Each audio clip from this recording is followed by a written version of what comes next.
Station, Houston, Space Ground 2, we have you expect we may get a possible dropout at 246. We've gone to high power. We may not get it, but be alert. ISS, this is Houston. Are you ready for the event?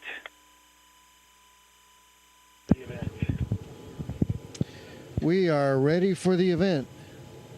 JSC PAO, this is Houston. Please call ISS for a voice check. Endeavour ISS, this is JSC PAO. How do you hear me?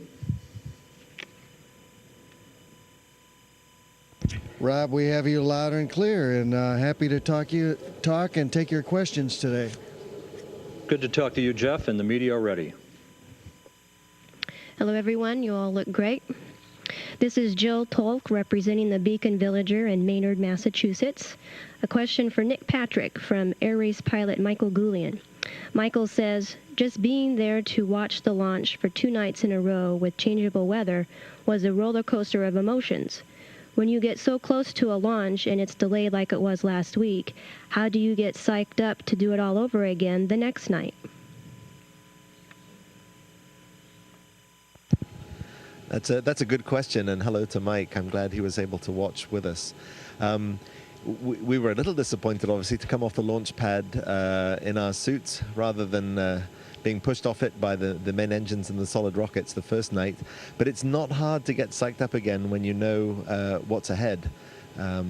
The second night was maybe even better than the first because we were all well prepared, having just been through the night before, and the launch went off the second time without a hitch. So I would say it's not hard to get really psyched up a second time for a launch like that.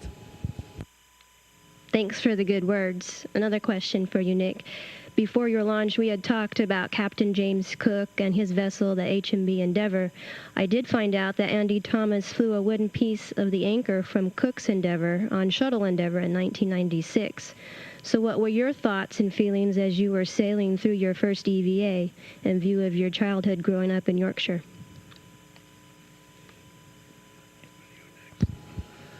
Well, in fact, somewhere through the EVA, our IV, Steve Robinson, pointed out that we were over London at dawn, and I was able to look down and see a large part of the UK below me.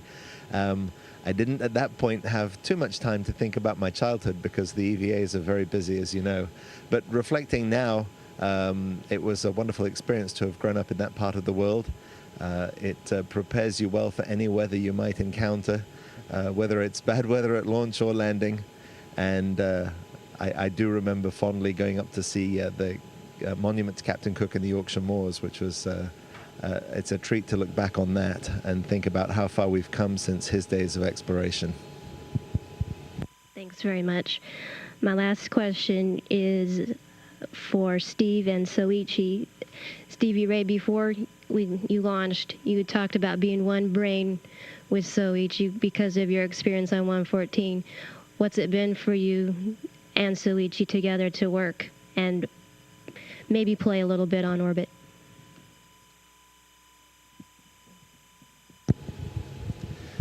Well, you know what you don't hear too much about in the space program, I suppose. You know, you hear about rockets and space stations and international cooperation, but, you know, there's real true friendship in the space program. And to travel that far from the surface of the Earth up to this tiny little star in the heavens and find my friends on board is almost miraculous.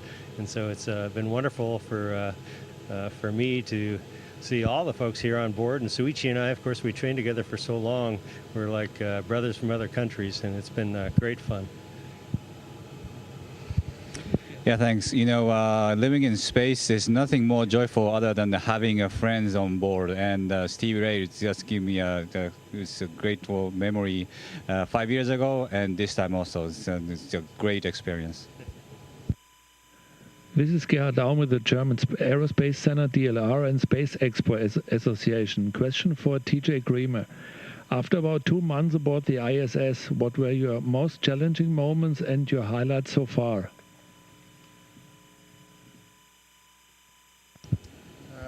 After 2 months, my first response is, wow, 2 months already? Most challenging, I tell you that everything we do around here, it's amazing how much we miss gravity. What I mean is you put something down and it, of course, doesn't stay down because it doesn't know where down is. And so everything we do has an overhead associated with that activity that is just really surprising, and it takes a while to get used to.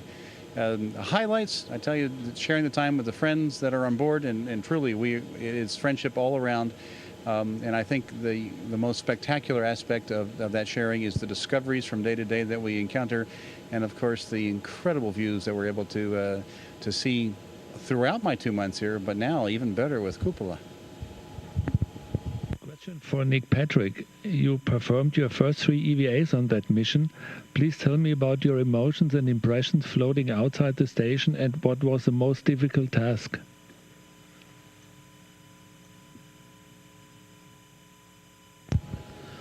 Well, it's EVAs are a challenge, as I'm sure you know, you've heard from other people. And I think my primary emotion was, wow, I can't believe I'm really out here doing this after a year of training. We had a lot of fun training in Houston with a great team. But it was hard at sometimes to believe that we'd actually get here and do these spacewalks and bring up the cupola and the Node 3. So half the time I had to pinch myself, which is hard to do through the suit, because I couldn't believe we were up here. I think the most challenging task from a big picture point of view was connecting the ammonia jumpers and wrapping the MLI around those. That took us the best part of a whole EVA. And the single most challenging moment was probably when Bob and I were rolling up the MLI on the outside of the cupola, the insulation that it launched in.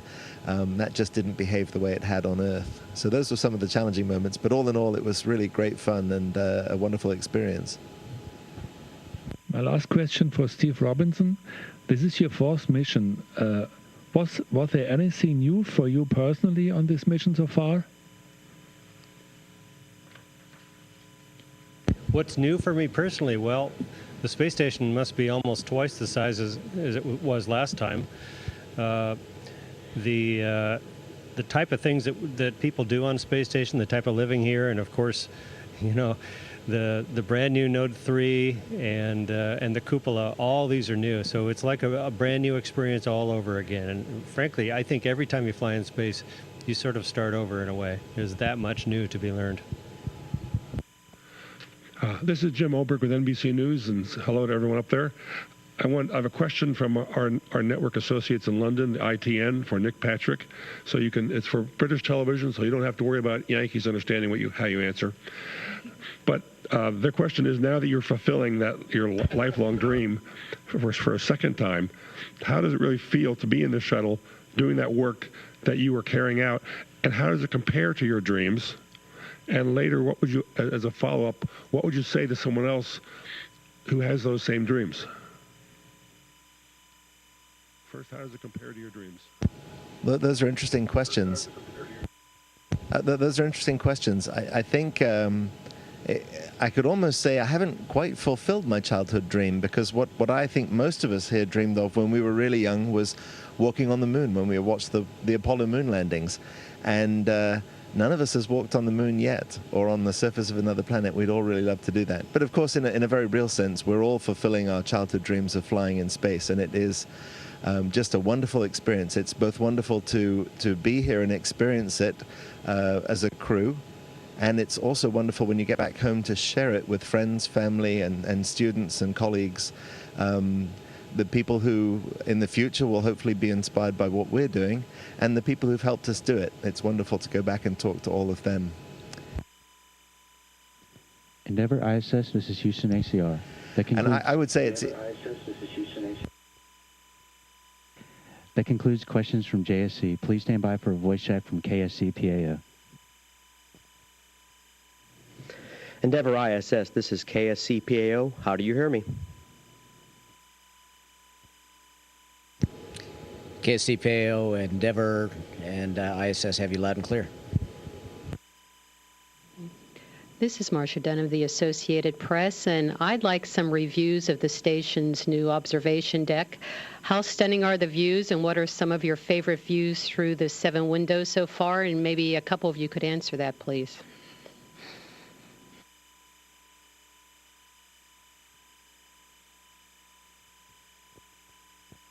It's going to be so hard to put into words the view that we see out those beautiful 7 windows. I think the best way I can think of is it's comparing a black and white analog picture to a super high def color picture. It's just phenomenal what we can see out there. Although we really haven't spent a lot of time gazing out the windows yet because we're still working inside Node 3 to get it all operational. And the most stunning thing I've seen so far is just some beautiful thunderstorms from above. It's really interesting to watch the way the lightning just jumps from cloud to cloud far below us.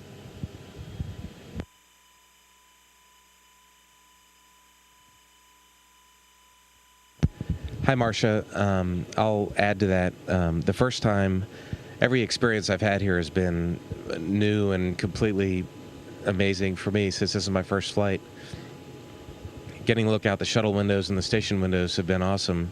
But when we looked out the cupola, like Kay said, it's impossible to put into words, but it took my breath away. And we've only had a few opportunities to go down there because we have been busy inside doing work. But I think the favorite view that I've had has been watching sunrise, because you can see at night, you can see cities if you're over land.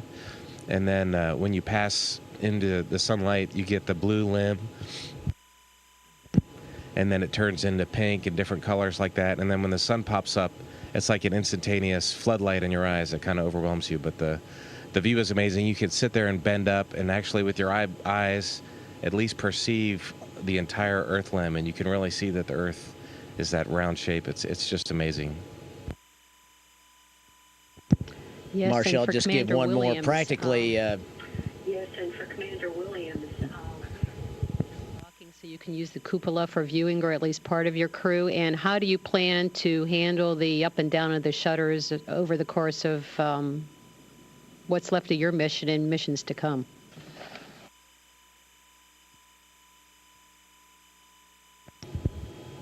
Well, obviously, we're going to have some restrictions. For example, we can't have the cupola open when the shuttle undocks, and probably for about 2 orbits after that, after the shuttle leaves, just due to the potential for contamination from the thrusters from the shuttle.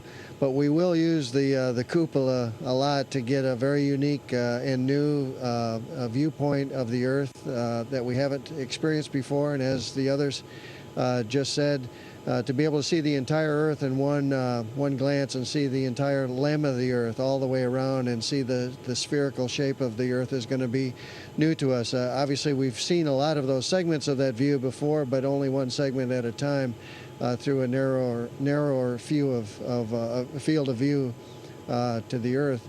We have taken a lot of photography up here. We will continue to do so.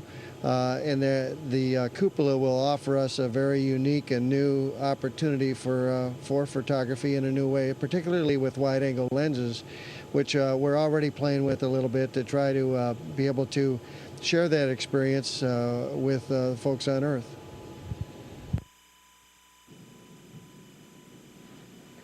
Hi, Nancy Atkinson from Universe Today, and I have some questions submitted by our readers.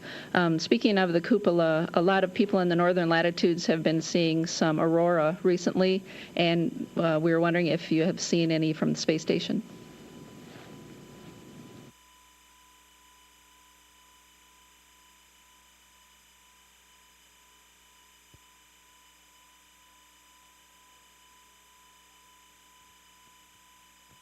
Actually, unfortunately for the shuttle crew here, for the 130 crew, we haven't had an opportunity to see aurora since they've docked.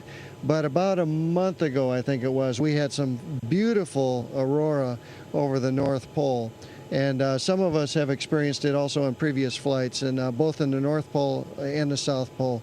But this, about a month ago, it was particularly stunning over Canada and parts of Russia as well. Another thing everybody seems to want to know is to know more about the internet that's on the space station now. Do you have access to any website, or do you have some that are blocked? And people are wondering what kind of download speeds you have.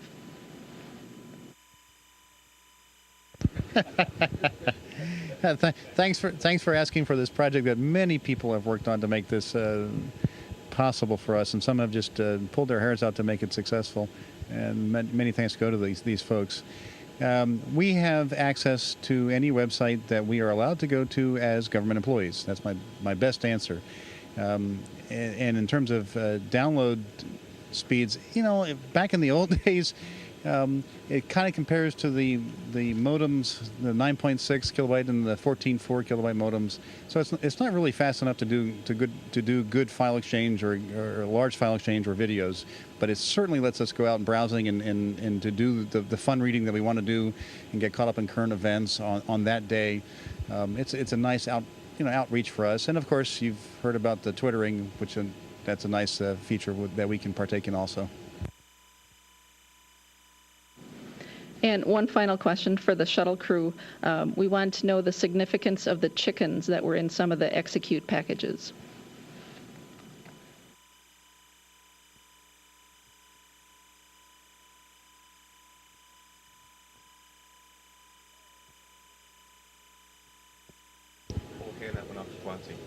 Okay, I think what the consensus is that we're not seeing those front pages. It's probably on the front page of the execute package that we don't get. So it's possibly an inside joke that we are not on the inside of, and we'll find out when we get back.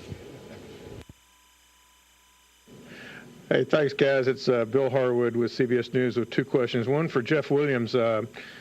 With the cupola and Node 3 there, the station is virtually complete structurally anyway. I guess you still have the MPLM coming up at the end. But can you give us a little state of the ISS and how you guys are feeling about reaching what is really an amazing milestone given all the work that's gone into this? You're absolutely right, Bill. It is an amazing milestone, and this is an absolutely incredible facility. The first time I visited it was just under 10 years ago. It was 2 modules at the time. It was before Expedition 1 launched, so it was unmanned. We came in and it was hot and smelly because the air had been stale for about a year or so. And then, of course, in Expedition 13, back here a few years ago, and it was the living space was about half the size it is now. It's virtually doubled in size and has grown both in the U.S. orbiting segment with the Japanese and European modules, as well as, of course, Node 3 now and Node 2, which we're in right now, as well as some growth in the Russian segment. It's an amazing facility. It's very rewarding for all of us to be here at this stage as we really transition from assembly to full utilization, and we all look forward to reaping the benefits of the utilization over the next 10 years or so. Thanks. And one last one from KSC, and I'll ask this from one of the spacewalkers. Can one of you guys compare the view through your helmet to the view through the cupola? I'm just trying to get a sense if that room, is even close to what an EVA is like. Thanks. Well, that's a great question, and it's one that Nick Patrick was able to answer immediately following our third spacewalk.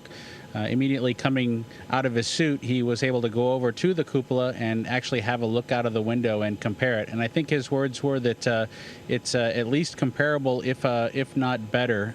The reason being that you actually have time to look around through all of the windows. Usually during a spacewalk, there's a fair amount of work to get done. It's important for us to get out, and on this flight, get Node 3. It's a cooling system and it's electrical power hooked up, and so there wasn't a lot of time for the sightseeing that you might like to do out of a window like cupola. The other thing that the cupola affords you is the opportunity to share some of those views with other people. We're really limited on the photography that we can do during a spacewalk, but taking one of the HD cameras or some still photos inside of the cupola is really going to allow us to share those beautiful sunrises and sunsets and Earth views in general with everyone on the ground. Great question. Endeavour ISS, this is Houston ACR. That concludes questions from KSC. Please stand by for a voice check from NASA Headquarters PAO. Endeavour ISS, this is Headquarters PAO. How do you hear me?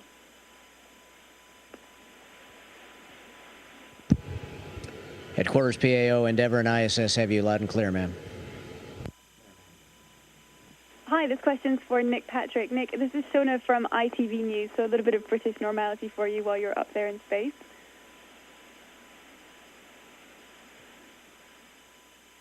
Nick, I know you've touched on this already, but just I'm sorry, briefly, could you repeat the question, please? Just explain to me the journey, looking up at the stars as a boy in England and thinking, one day I want to be a spaceman, and even though you're not sort of stereotypically walking on the moon as you might have thought about it then, just take us through how it feels to actually be there now.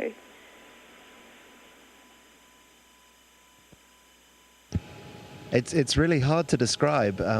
It's a little hard to believe that after all these years, I think for any of us that we really made it to space.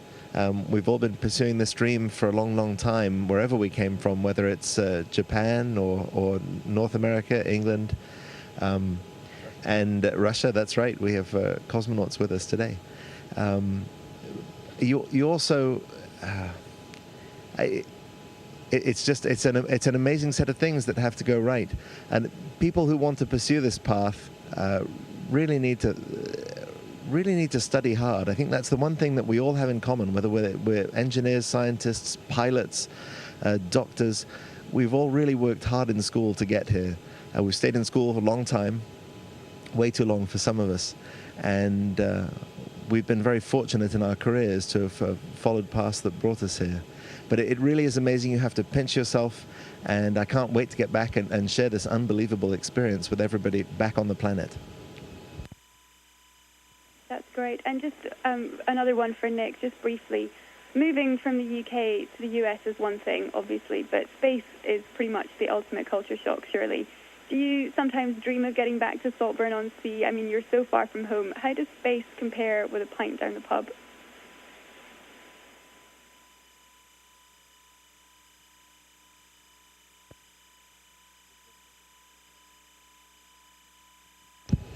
Well, I do look forward to getting back to Saltburn after the flight and talking to students there and explaining what spaceflight is really like.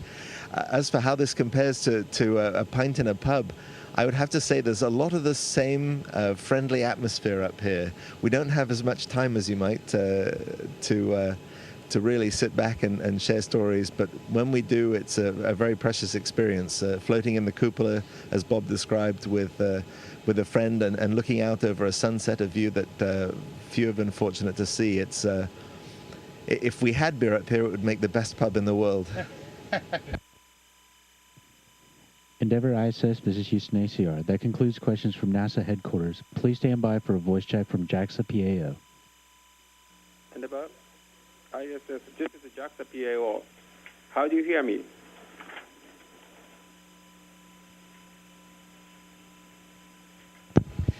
Hey, JAXA PAO, have you loud and clear?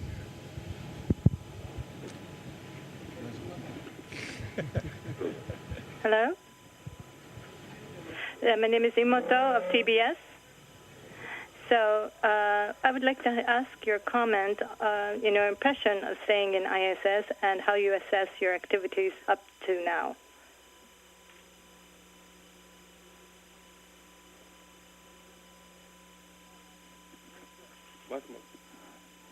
TBS の妹と言います。 My name is Imoto from TBS. Thank you.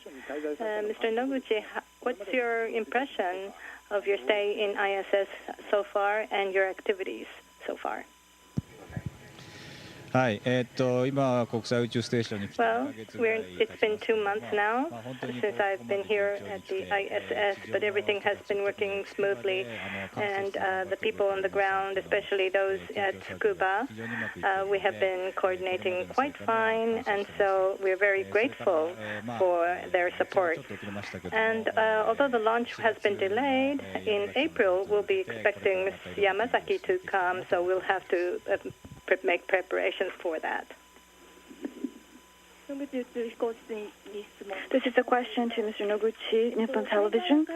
And compared to the very onset of your extended mission, what is the main difference you're feeling now that you've stayed in space for 2 months?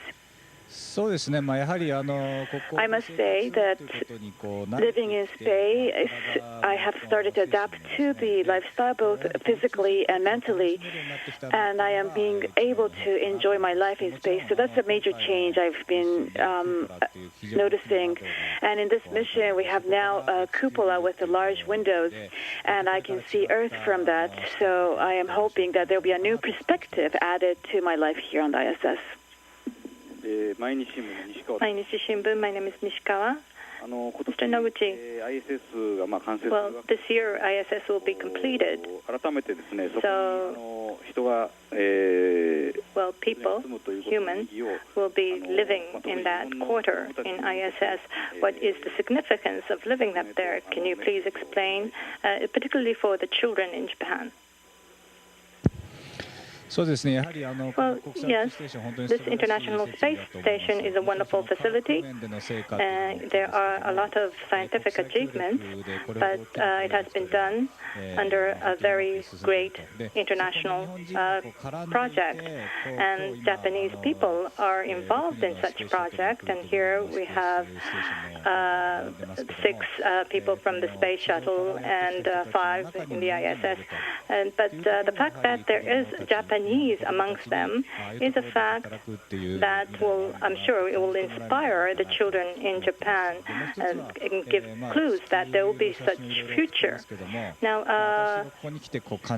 having the messages that I would like to send to the Japanese children from here is that the Earth is so beautiful, and I would like to convey that information through various pictures, photographs, etc. Kanda from Jiji Tsushin. And you discussed about the photographs, and the internet environment has improved on board, so almost real time, I think you can submit your tweets in Twitter. Now, do you feel that the distance between Earth and ISS compared to your previous flights, is there a change in the distance between Earth and the ISS? Yes, now that the internet is available on board, the distance has become more closer. I think it's very effective in that sense. We can transmit information from the ISS, but we have better access to the information that's going on today. So I can access the Olympic results just like you on Earth. Tokyo Shimbun, my name is Sakaki Bara. Now, on Twitter, you talked about holding a sushi party on board. So, what did you include? What was the topping of this sushi? Well, yes. Actually, I did have such sushi parties. But when the shuttle crew came, I think it was last week, we had lunch together. And so one of the menu was the sushi. Well, we had the nori seaweed and rice, but at that time I used salmon and shrimp. The Russian crew ate shrimp with mayonnaise, and they loved it.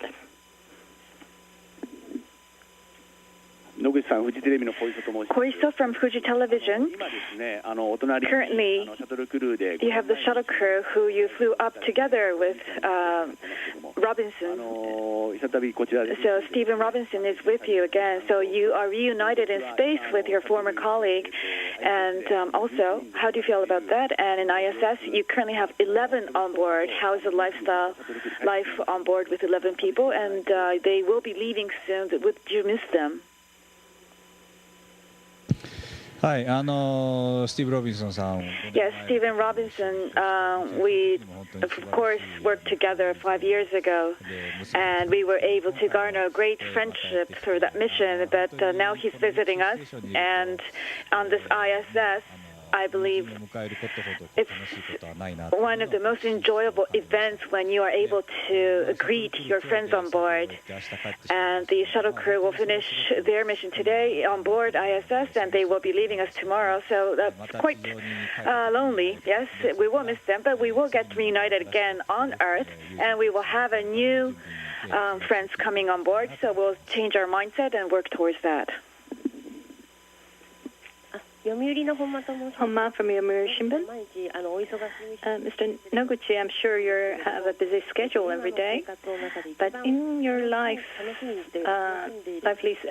schedule, so what is the thing that you look forward to the most?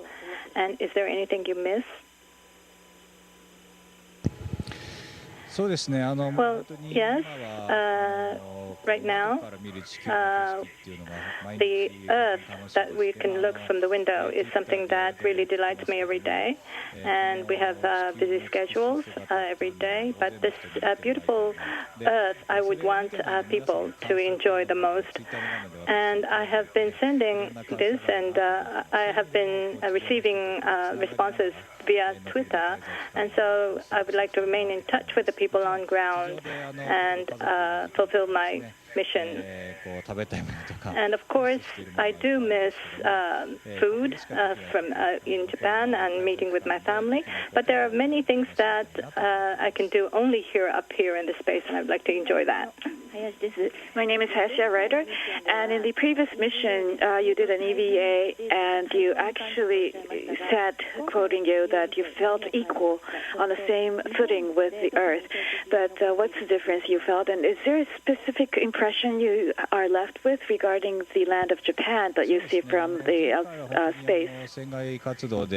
Yes, last time in the EVA, I was alone floating in space, and I felt as though I came head-on with Earth as one living thing to another living organism. But this time on the ISS, I am looking at Earth through the window, and I wonder about the people's lives on Earth. In each region, they have different cities and towns, and I am more interested in these people's individual lives. And Japan is beautiful anywhere you look at it, and the snow in Hokkaido and Tokyo's night lights, and also Sakurajima Islands, eruption, all these are beautiful. But even the smallest towns, let's say in Wate Prefecture, there's this fishing port, which is very beautiful to see as well. So until my very last day on board, I would like to keep an eye on Japan. Haruno from NHK. Mr. Noguchi, the ISS will be extended for 5 more years in its operation. I'm sure that you have heard about the news, but what is your thoughts on your future careers based on that information? Well, yes, it was extended to 2020, and I think that was wonderful as a Japanese astronaut. Well, last year, there were 3 astronauts added to the group. So as a representative of Japan, they're training themselves now. And so it is sure that they will have a chance to fly and come on board. As for myself, I really don't know my tomorrow's schedule yet. So what I would like to do is to do whatever I can every day. Murata from TV Asahi, you said that you were watching and keeping an eye on the developments at the Olympic Games.